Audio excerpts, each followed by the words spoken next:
Hello everyone.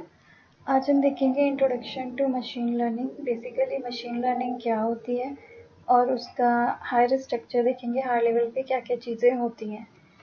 So first thing is machine learning क्या होती है। पहले हम कंसिडर करते हैं एक नॉर्मल, जब हम प्रोग्राम, सपोज दैट हम कुछ इनपुट देते हैं, फिर हम उसका कुछ प्रोग्राम या एल्गोरिथम देते हैं तो हमें उसको आउटपुट मिलता है। ये एक नॉर्मल हमारे कंप्यूटर साइंस में एक लॉजिक चलता है।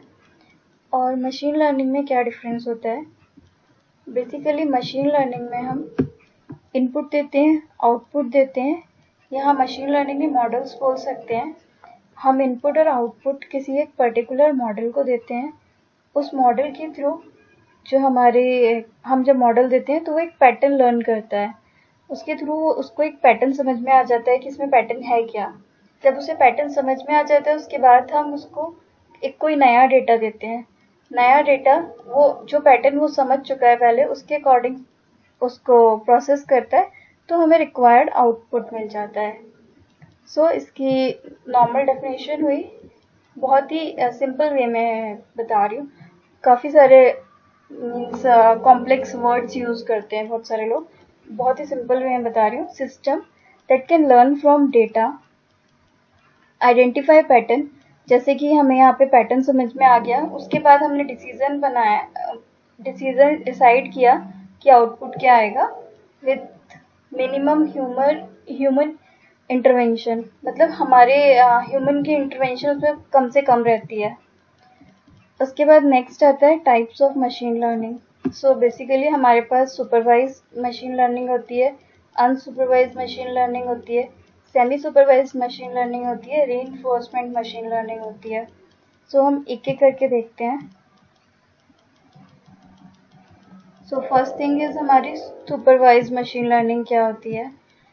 इसमें हम बेसिकली लेबल डेटा के साथ डील करते हैं। लेबल डेटा क्या होता है? हम लेबल डेटा को टारगेट भी बोल सकते हैं। यहाँ पे क्या होता है, ये जो हमारे x1, x2, x3 हैं, ये एक तरीके से हमारा इनपुट कंसिडर कर लें, और ये जो y है इसे हम आउटपुट मान लेते हैं। जैसे हमने डायग्राम में देखा था कि हम इनपुट और आउटपुट दोनों दे रहे हैं तो हमें एक पैटर्न मिल रहा है। तो उसी तरीके से इसमें क्या होता है, हमें इनपुट और आउटपुट दोनों दिए होते हैं, तो वो होती है हमारी सुपरवाइज लर्निंग। तो वो हमारी सुपरवाइज मशीन लर्निंग होती है। अब इसमें भी दो तरीके की मशीन लर्निंग होती हैं। सुपरवाइज मशीन लर्निंग दो पार्ट में डिवाइड हो जाती है, रिग्रेशन और क्लासिफिकेशन। अब ये जो हमारा टारगेट है, जो हमारा आउटपुट है, अगर वो न्यूमेरिक होगा, कंटिन्यूअस वैल्यू हमारा न्यूमेरिक रहेगा, तो हम उसको रिग्रेशन बोलेंगे। अगर हमारा जो आउटपुट है, अगर वो कैटेगोरिकल वैल्यू बोलते हैं, अगर हमारा वो 0 और 1 है, सपोज दैट हमारा जैसे कोई जेंडर है, तो अगर वो मेल और फीमेल है, दो ही जेंडर हैं, तो हम उसे 0 और 1 में क्लासीफाई कर सकते हैं। सपोज हमारे पास हमें कहीं रेटिंग देनी है, तो जो रेटिंग होती है वो अप टिल 5 होती है, 0 1 2 3 4 5। मतलब हम जो केस ले रहे हैं, किसी रेस्टोरेंट की रेटिंग ले लेते हैं, तो वो 5 तक होती है। तो उसमें फिक्स होता है कि 0 1 2 3 4 5, 5 के अंदर ही कुछ देंगे, तो वो कुछ भी न्यूमेरिक नहीं हो सकता, और उसका हमें स्पेसिफिक मतलब पता होता है, उसकी कोई न्यूमेरिक वैल्यू नहीं आती, तो उसे हम कैटेगरी कंसिडर करते हैं। सपोज करा गुड और बैड, कोई हमें डेटा है जिसका आंसर हमें यस और नो में मिल रहा है, तो ये चीज़ें कैटेगरी बता रही है, पर्टिकुलर कैटेगरी को डिफाइन करती है। जैसे 0 to 5 अगर रेटिंग है, तो पर्टिकुलर कैटेगरी ही आएगी हमेशा, कि फर्स्ट कैटेगरी में होगा तो क्या आएगा, सेकंड में क्या होगा तो क्या होगा।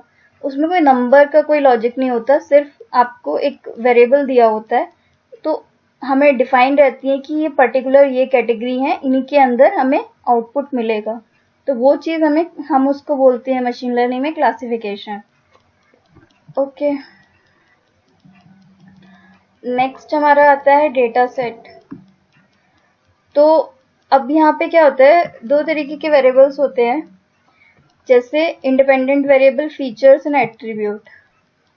अब जैसे ये चीज़ है x1, x2, x3, ये हमारे इनपुट है। हमने अभी समझा था कि इनपुट है। इनके ही टर्म्स यूज करते हैं इनपुट के लिए ही, इंडिपेंडेंट वेरिएबल, फीचर्स और एट्रीब्यूट्स। और जो हमारा ये आउटपुट है, ये जो हमारा y है, इसके लिए हम टर्म्स यूज करते हैं डिपेंडेंट वेरिएबल, लेबल और टारगेट एट्रीब्यूट। मतलब ये डेफिनेशंस, अब ये वाले टर्म्स हम अलग अलग बुक्स में या अलग अलग जगह हर कोई अलग अलग यूज करता है, बट इसका मतलब सेम ही होता है। अगर ये जो हमारा y है, अगर वो आउटपुट है तो वो हमारा डिपेंडेंट वेरिएबल होगा, लेबल बोल सकते हैं हम उसे, टारगेट बोल सकते हैं। और जो हमारा इनपुट है उसको हम इंडिपेंडेंट वेरिएबल बोलते हैं, फीचर्स बोलते हैं, एट्रीब्यूट्स बोलते हैं।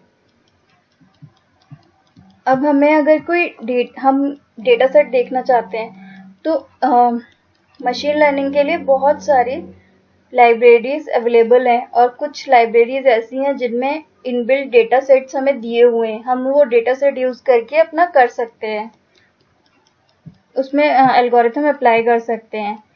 और बेसिकली जो यहाँ पे हम मॉडल लगाएंगे मशीन लर्निंग में, यहाँ पे जो मॉडल यूज करेंगे हम, वो हमारा linear regression, logistic regression, SVM, decision tree, random forest, कुछ भी हो सकता है।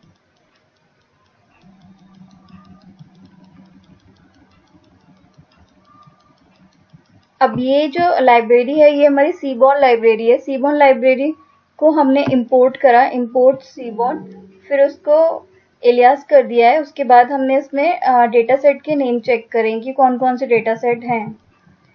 तो इसमें फिर हमें कोई डेटा सेट चाहिए, तो उसके लिए हम पहले सीबॉर्न का हमने वो लिखा जो उसका एलियास यूज करेंगे हम। उसके बाद लोड डेटा सेट करा, और जो पर्टिकुलर ये वाला जो अवेलेबल है डेटा सेट, इसको लोड करा। df.head से हमें टॉप 5 रिकॉर्ड्स मिल जाते हैं। तो इसमें हमने देखा, तो इसमें हमें हमारा डेटा इस टाइप से है। तो इसमें जो काइंड है वो लॉन्ग शॉर्ट टाइप का ही है। तो ये हमारा एक तरीके का कैटेगोरिकल डेटा है, और इसका df टॉप शेप किया हमें, तो हमें इसका पता चलेगा डेटा सेट में कितनी एंट्रीज हैं, कितना बड़ा डेटा सेट है। तो इसमें हमें पता चल रहा है कि 272 रोज हैं और 3 कॉलम्स हैं, duration, waiting and kind. Next हमारा है अनसुपरवाइज्ड लर्निंग। अनसुपरवाइज्ड लर्निंग में क्या होता है कि इसमें हमें लेबल डेटा गिवन नहीं होता है। तो जो हमारा सुपरवाइज था उसमें हमें ये y गिवन था, मतलब ये आउटपुट गिवन था। अब अनसुपरवाइज में क्या होता है, हमें आउटपुट गिवन नहीं है, हमें जो इनपुट गिवन है वो हम मॉडल को देते हैं, उसी से वो पैटर्न लर्न करता है। तो उसमें हमें टारगेट वेरिएबल गिवन नहीं होता, जो अनसुपरवाइज्ड लर्निंग होती है।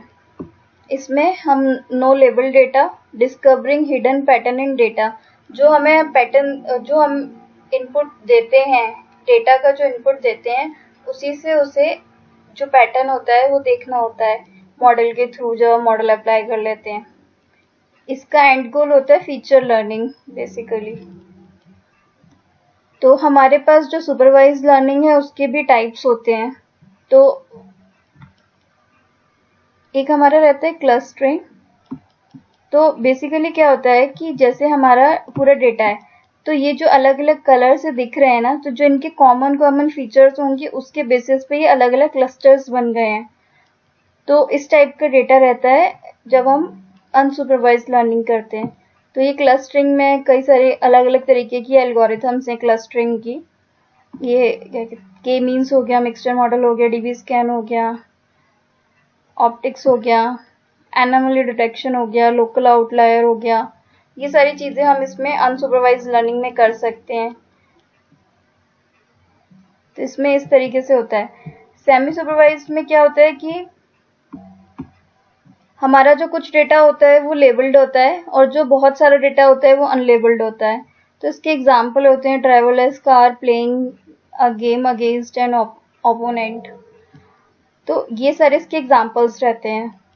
उसके बाद नेक्स्ट हमारा आता है रीइंफोर्समेंट लर्निंग।